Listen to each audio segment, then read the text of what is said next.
Okay, Princess, you asked me how to check to see why your vacuum cleaner doesn't suck. So that's what we're gonna do today. I have a bagged vacuum. It's an old Kenmore.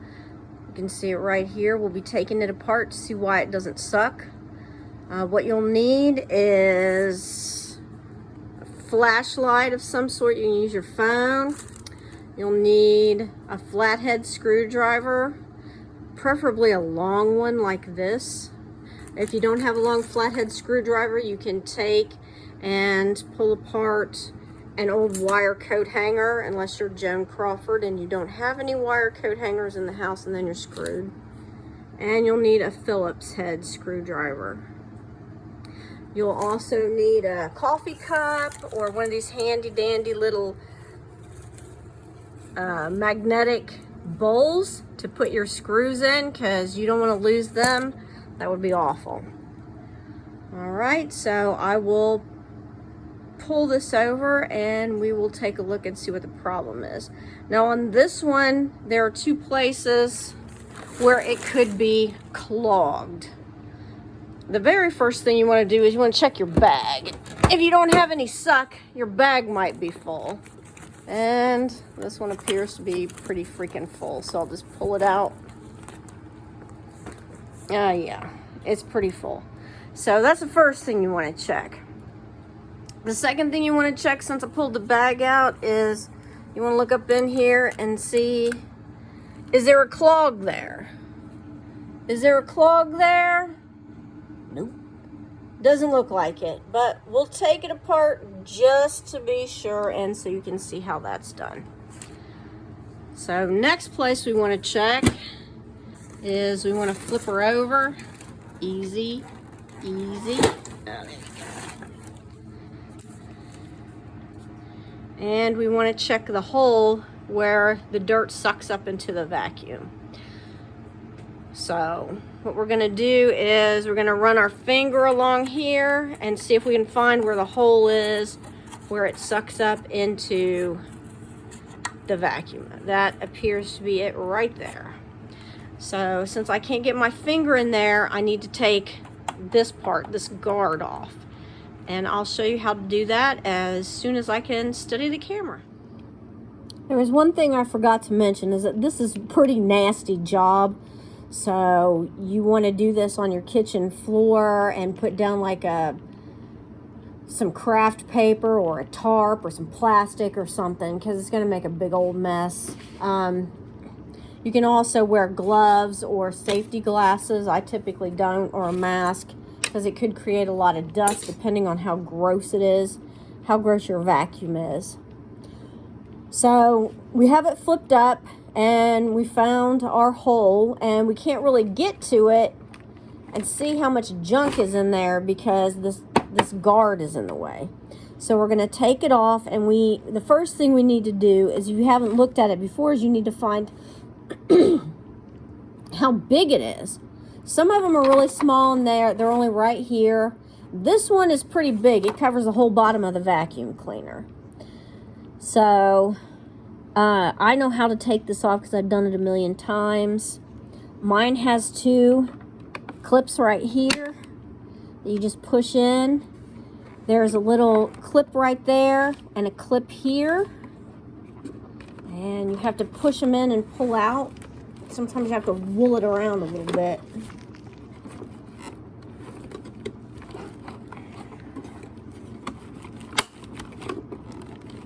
There we go. And finagle it, and there it comes right off. Look how easy that was. All right, I'm looking up in here, and I see there's a big old clog right there. See that? Can you see that? So there's a big old clog there. So I'm gonna get my flathead screwdriver or my wire, and I'm gonna gently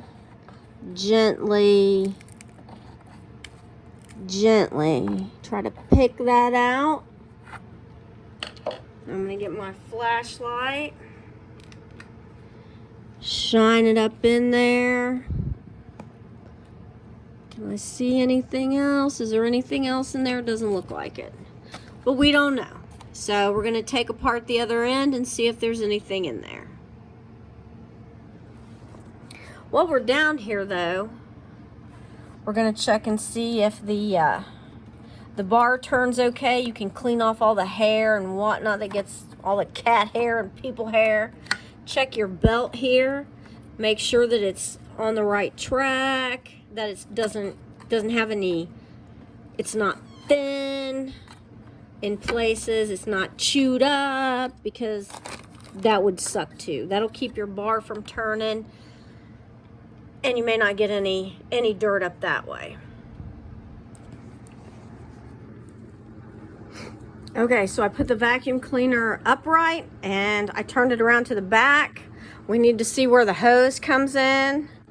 The hose comes up here, goes around here, all the way around, and this is where it goes into the vacuum bag.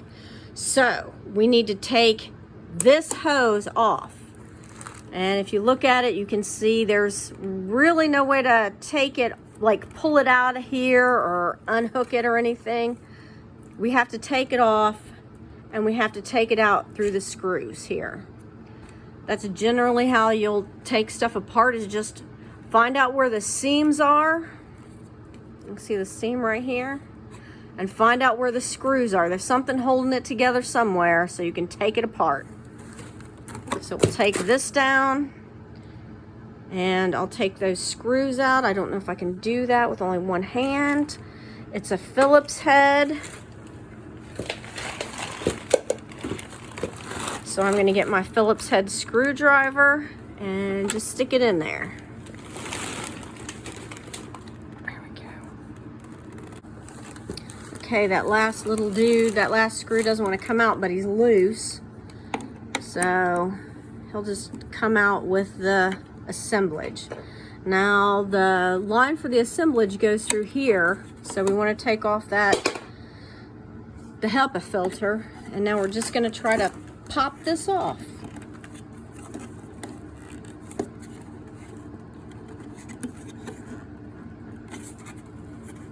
And I might need my other hand to do this.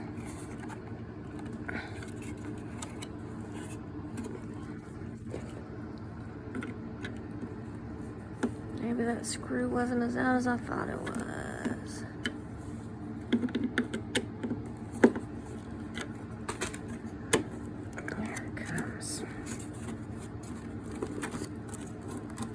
There it comes. All right. Okay, so we can see right in here, there's no clog there. We can look down in the hole here. There's no clog. Put it up here to the light. Doesn't look like there's a clog there. If you want to check, you can take your wire coat hanger and gently poke it down in there and see if you can feel anything. It's easier if you just stretch it out. It's hard to do this with only one hand. But if you poke it down in there, you can't feel anything. There's probably not a clog there. Okay, I'm going to put this back together, and we're going to do that just the way we took it apart. You want to put your end right back in the place. Line up your screw holes.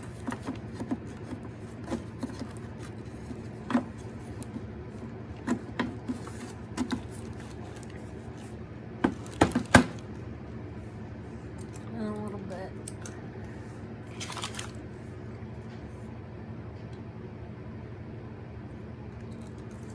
Put your screws back in.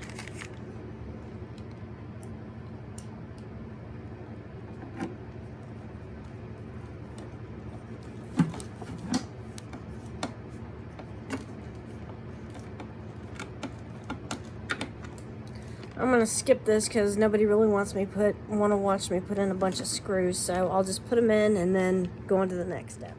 The thought occurs to me as I'm putting these screws back in that, being the princess, You probably may not know how to do this the easy way.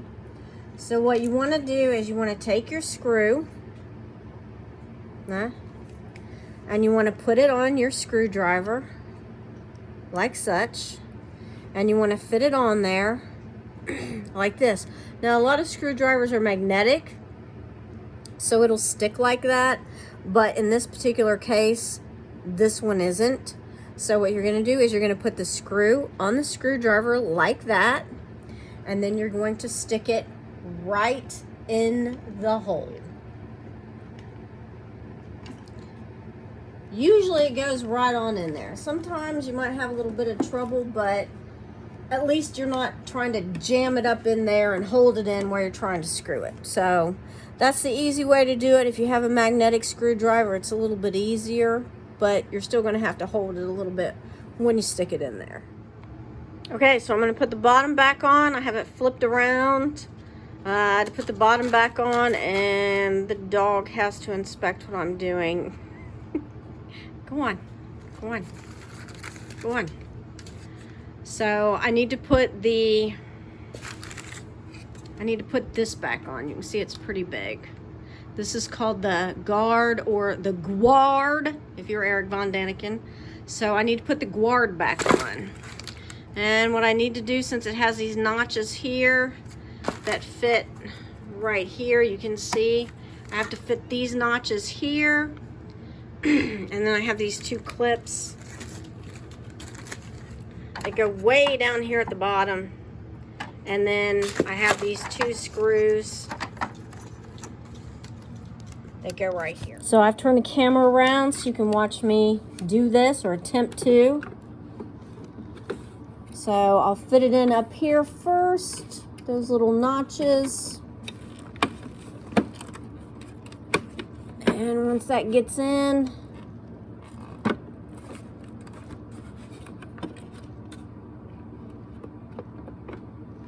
there it should go. Sometimes it's easier than others. And I'm going to push on it.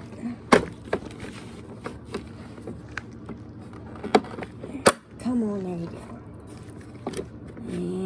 And push on it. All right, it's up in there. I can tell it's on right because my two little things just clip on without a problem. And you can see that it's on there straight. It's not loose or anything else.